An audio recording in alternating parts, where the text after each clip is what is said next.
What's the worst part about being a quadruplet? I once matched with a guy on Tinder. We met at a bar, and he froze the second I walked in. Turns out, he had already dated one of my sisters and ghosted her. And he couldn't even figure out which one of us it was. So I leaned in and said, "Careful, you're running out of lives. We've got 3 more." The entire bar overheard and laughed so hard he literally grabbed his coat and ran. When did you realize you married the wrong person?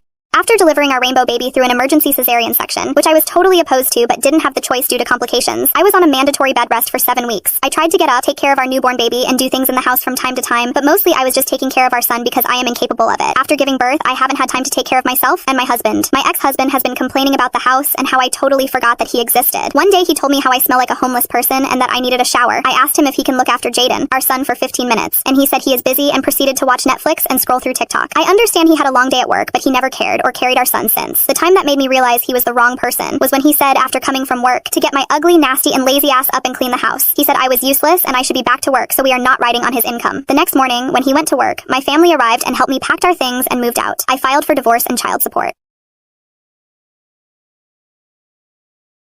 Stopped at a flower shop to order some flowers to be wired to his mother, who lived 200 miles away. As he got out of his car, he noticed a young girl sitting next to the shop crying. He asked her what was wrong, and she replied, "I wanted to buy a red rose for my mother, but I only have 75 cents, and a rose costs $2. The man smiled and said, "Come with me. I'll buy you a rose." He bought the little girl her rose and ordered his own mother's flowers. As they were leaving, he offered the girl a ride. "Yes, please, you can take me to my mother." She directed him to a cemetery where she placed the rose on a freshly dug grave. The man, shocked, returned to the flower shop, canceled the wire order, picked up a bouquet, and drove the 200 miles to his mother's house. Life is too short. Spend as much time as you can with people who love you. Please like this video and subscribe this channel.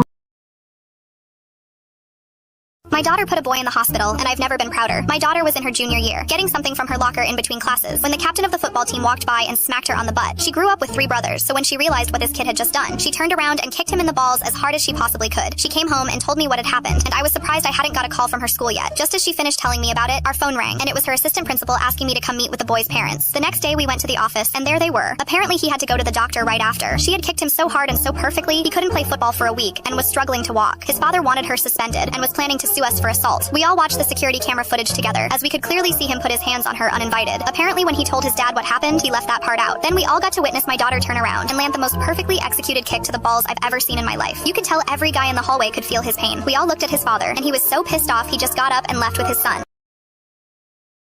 I returned my son's birthday present and couldn't stop smiling. My son's birthday was right before Christmas, and when he opened the PS2 I got him, he told me it wasn't what he wanted. He said he wanted to keep it anyway, but I thought he was being really ungrateful, so I went to return it later that day. While I was waiting in line, another kid was standing near me looking at the games. He turns to his mom, who looked exhausted and had cigarette burns on her clothes, obviously very poor. The kid goes, "Wow, Mom, look how cool this one looks." I overheard they were doing early Christmas shopping. I guess he didn't believe in Santa anymore, which made me sad because he looked only 9 or 10. She told him that wouldn't fit in his Game Boy, and he put it back. He looked really sad while he walked away. The game he wanted was for the PS2, and I knew what I had to do. I went over and took the game he wanted, bought it, and put it in the bag with everything else. When I walked up to him, he looked scared and thought he was in trouble. I handed him the bag, and when he saw what was inside, he didn't believe it. He told me they didn't have enough money to pay for that, but I told him he could have it. He was in shock and asked why I was giving it to him, and I said it was because Santa sent me. He looked so excited, and his mom was crying. She hugged me, and I walked back out to my car before I started crying too. When they left the store while he got into his mom's van, I saw him doing a little happy dance.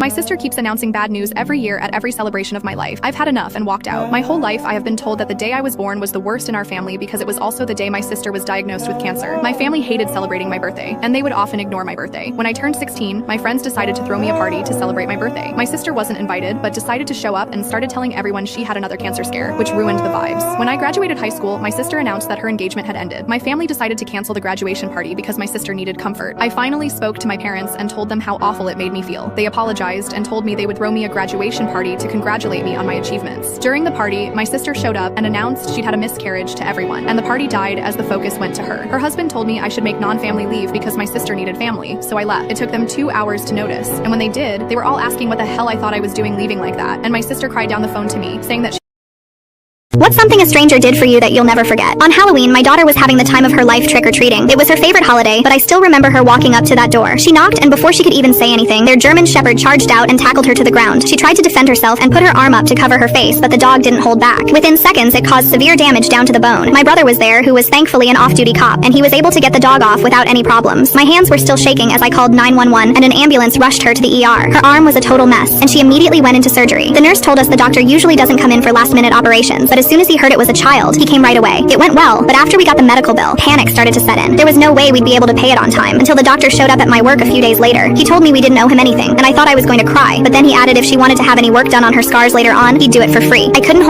My boyfriend got me pregnant in my early 20s. There was so much pressure and lack of support coming from his family. My boyfriend came from a good family who has money and are successful. My boyfriend was always there during my checkups and took care of me. Anyway, his parents was against it because they strongly think my baby wasn't their son's. And the mom told me I was after their money, or I was lying so I can have a better life. My boyfriend defended me many times and rejected his dad's offer to do a paternity test. When my son was born, my boyfriend's parents visited me alone, and they demanded a DNA test since my boyfriend was against it. All of a sudden, the mom of my boyfriend started begging him to stop it and told him that this is a bad idea, and they should just accept the baby. I confidently told them that we can do it using both of their DNA samples. After a few days, the results came back, and my son successfully tested and is related with my boyfriend's mom, but not with the dad. It was a full-blown family drama after finding out that my boyfriend wasn't his son. The dad accepted me and my son into the family. Unfortunately, just 3 months after the DNA test, the dad divorced the mom for cheating on him 26 years ago.